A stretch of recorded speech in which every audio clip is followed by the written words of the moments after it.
एक सहाबी अल्लाह के नबी के पास आए, कहने लगे हलक तू या रसूल अल्लाह, मैं तो मर गया अल्लाह के रसूल। आपने कहा क्या हो गया भाई, क्या हुआ? गौर से सुनना, बड़ी अच्छी बात बता रहा हूँ। देखिए इस्लाम कैसा रास्ता निकालता है। अल्लाह के रसूल मैं तो बर्बाद हो गया। कहा क्या हुआ? कहा अल्लाह के नबी रोज़े की हालत में अपनी बीवी से हम बिस्तरी कर ली। रोज़े से था और बीवी से मिल लिया। अल्लाह के नबी ने सर पटका, ओह ये क्या किया है, तुम्हें मालूम नहीं था? तो मालूम तो था। फिर कहा मैं सोच रहा था कंट्रोल कर लूँगा, लेकिन वो थोड़ा ज़्यादा मामला आगे बढ़ गया और मैं। अल्लाह के नबी ने कहा कि चलो कफ़ारा अदा करो। हाँ हाँ कर देंगे कर देंगे। क्या है बताइए तो? अल्लाह के रसूल ने कहा एक ग़ुलाम आज़ाद करो। क्या, एक ग़ुलाम ख़रीदूँ और फिर आज़ाद करूँ? हाँ। कहा अल्लाह के रसूल पूरी ज़िंदगी तो मुझे ग़ुलामी करते हुए हो गई है, मुझे तो खुद आज़ाद किया गया है, मैं कैसे कोई ग़ुलाम ख़रीद पाऊँगा, मेरे पास उतना नहीं है। आपने कहा दूसरा ऑप्शन भी है, अगर ग़ुलाम आज़ाद नहीं कर सकते हो तो 60 रोज़े रखो। 60 रोज़े मुसलसल पे दर पे 60 रोज़े कंटिन्यू लगातार। कहता कितने? अल्लाह के नबी ने कहा 60 और तुम्हारी बीवी हो जाएगी। कहा अल्लाह के रसूल एक रोज़े का तो ये हाल है कि कंट्रोल नहीं कर पाया, बीवी से मिल लिया, आप कह रहे हैं 60? ये भी ताकत नहीं है मेरे अंदर, ये भी नहीं कर पाऊंगा पूरा। अल्लाह के रसूल मुस्कुराए, अच्छा ये नहीं कर पाओगे? क्या तो एक रास्ता और है। का क्या? का 60 मिस्कीनों को खाना खिलाओ। कहता है 60? कहा हाँ। कि 60 मिस्कीनों को कहाँ से लाऊं?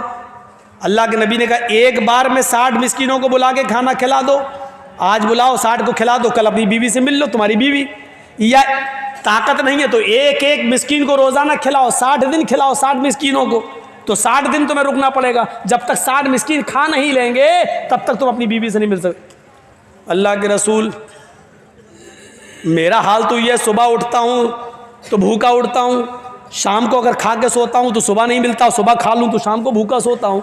अरे मेरे तो घर में खाने को नहीं है, हम 60 मिस्कीनों को कहाँ से खिला पाऊँ? ये भी ताकत नहीं है मेरे अंदर। अल्लाह के नबी ने कहा ये भी ताकत नहीं है, तो 3 ही ऑप्शन थे, अब तो कोई चौथा ऑप्शन है नहीं। तो कहा क्या फिर मेरे लिए कोई रास्ता ही नहीं, जब मेरे लिए तीनों की ताकत नहीं है तो? अल्लाह के रसूल ने कहा अच्छा रुको, तुम्हारे लिए मैं सहाबा से चंदा करवाता हूँ। आपने ऐसे ही लोग बैठे हुए थे, सहाबा से कहा अपने भाई की मदद करो बेचारे की, इसने ऐसा ऐसा कर लिया, इसकी कुछ मदद करो कपड़े से, खजूर से, ये अपने इलाके के गरीबों में बांट देगा, वही इसका कफ़ारा हो जाएगा। सहाबा उठे, कोई 1 खजूर लाया, कोई 2 लाया, कोई 5 लाया, कोई 1 टोकरा भर गया, 5 किलो का 10 किलो का खजूर भर गए। अल्लाह के रसूल ने बोला इधर आओ, तुम्हारे भाइयों ने तुम्हारी मदद की, इधर आओ। वो आया, कर लो। क्या? उठा के दिया, लो। क्या करूं? अल्लाह के रसूल ने कहा अपने कबीले में जाओ, अपने गांव में, और ये गरीबों में बांट दो और बीवी बना लो, जाओ, तुम्हारी बीवी तुम्हारे लिए हलाल हो जाएगी। तुम्हारे भाइयों ने मदद की है, इस खजूर को अपने इलाके के गरीबों में दे दो। कहने लगा गरीबों में दे दूं? कहा हाँ। कहा अल्लाह के रसूल अल्लाह की कसम मेरे पूरे गांव में मुझसे बड़ा गरीब कोई है ही नहीं, मेरे पूरे कबीले में मुझसे ज्यादा गरीब कोई नहीं। अल्लाह के रसूल भी हंस दिए और साहबा भी हंस दिए, बोले अच्छा तू ही खा ले और अपने बच्चों को खिला दे, और जा तेरी बीवी तेरे लिए हलाल हो गई, जा। मेरे भाइयों ये रास्ता निकालता है इस्लाम। इस्लाम सबके लिए है। इस्लाम पर अमीर भी अमल कर सकता है और गरीब भी अमल करके जन्नती हो सकता है। इसलिए अल्लाह ने कहा जो इस्लाम को छोड़कर दूसरा रास्ता अख्तियार करेगा उसका कबूल नहीं किया जाएगा, क्योंकि इस्लाम के अंदर ये खुसूसियतें हैं जो और दूसरे मज़हब के अंदर नहीं हैं। अगर आप ईसाई हैं तो पूरे गरीब बन जाओ, जब तक घर मकान सब तक लुटा नहीं दोगे, गरीबों में खर्च नहीं कर दोगे, तब तक जन्नत में नहीं जाओगे। अगर आप हिंदू हैं तो जब तक 2000 रुपये नहीं आग में झोंकने के लिए, तब तक आपको स्वर्ग और पैराडाइज नहीं मिल रही है।